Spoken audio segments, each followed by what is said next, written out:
Grace has a house rule called genuine family. But when we have our Grace community group come over, I literally feel that I have a genuine family every time we meet.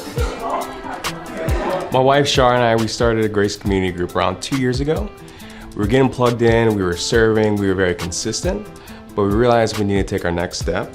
And Grace community, that was where we needed to go.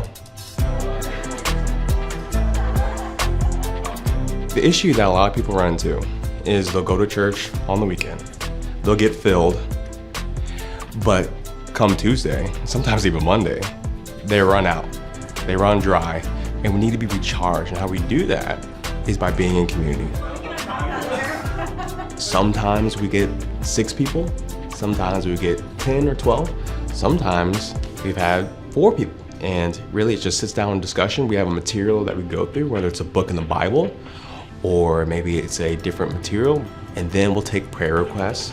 You know, we ask, what are you struggling with? Because that's something that repeatedly we're dealing with. And what I'm realizing more and more from community is those little conversations about how this other couple is struggling with the same exact thing you're struggling with, where you may be holding it inside all week, but come time for community group, like, wow, they argued on the car ride over here, just like how we were arguing right before dinner about the very same thing.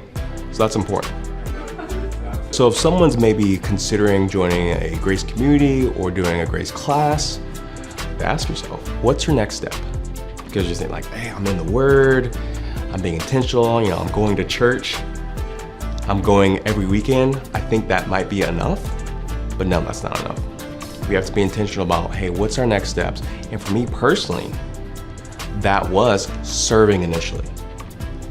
I'd never done that before coming to Grace, and I got filled from that. I loved it. Then it was going to theology.